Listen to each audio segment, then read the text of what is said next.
Have you ever bought something because everyone else seemed to want it? Have you ever laughed at a joke that wasn't really funny? Or agreed with a group even though something inside you said, "This doesn't feel right"? Here's the surprising truth. Most people believe they make independent decisions. But psychology tells a different story. Every day, millions of people follow crowds without even noticing they're doing it. Not because they're weak, not because they're unintelligent, but because the human brain was designed that way. In today's video, we're going to uncover why people follow crowds, how it affects our choices, and most importantly, how you can recognize when it's happening to you. Because once you see it, you'll start noticing it everywhere. Imagine you're walking through an unfamiliar city. You're looking for a place to eat. On one side of the street is an empty restaurant. On the other side is a restaurant with a line stretching out the door. Which one do you choose? Most people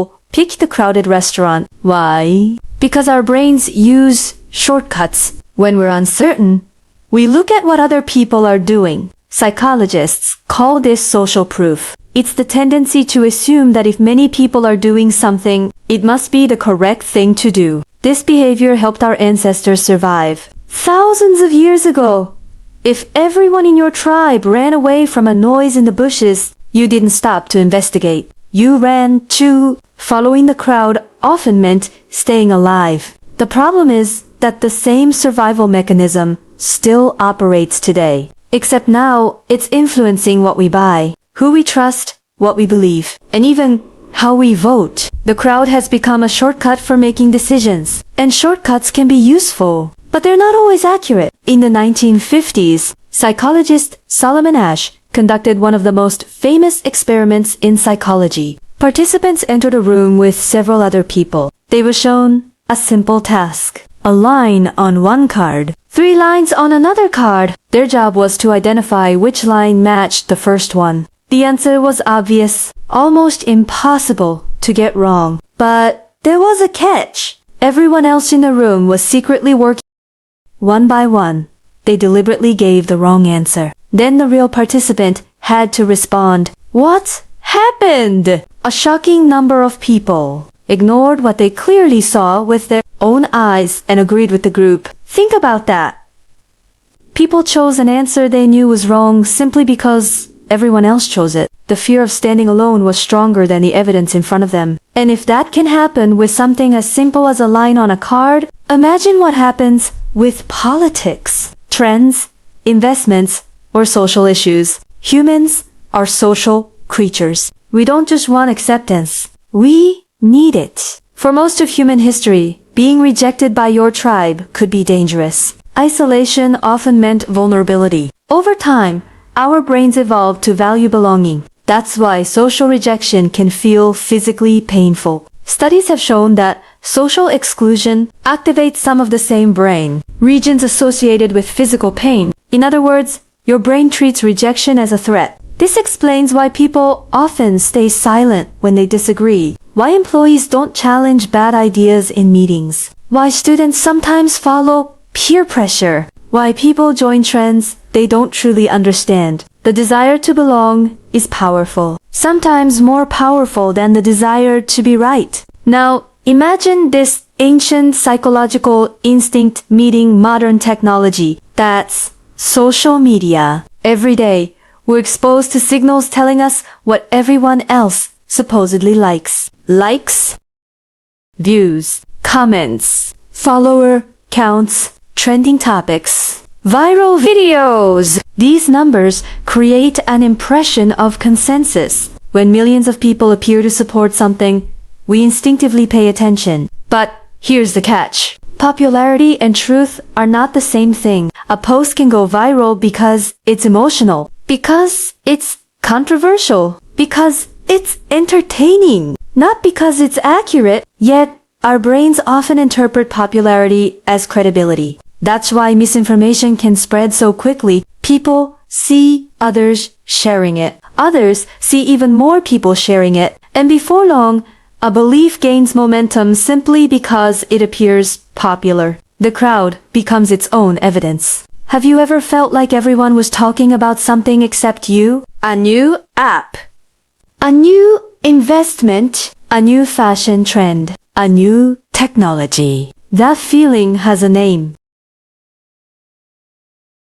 Fear of missing out. FOMO is one of the strongest crowd-following forces in modern society. It whispers.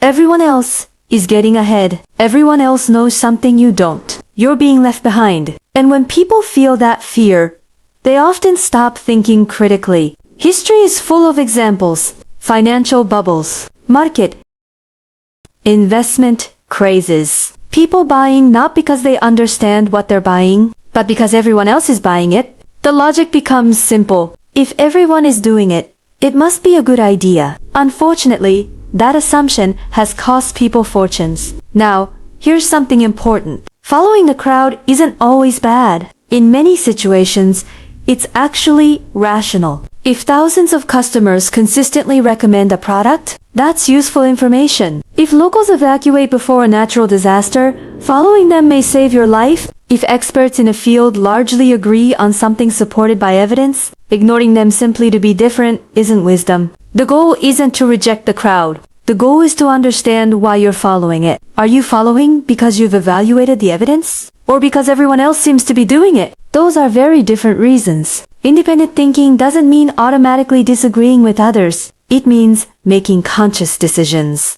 So how do you avoid blindly following the crowd? Start with these simple questions. Question number 1. What evidence would I have if nobody else believed this? That's a powerful test.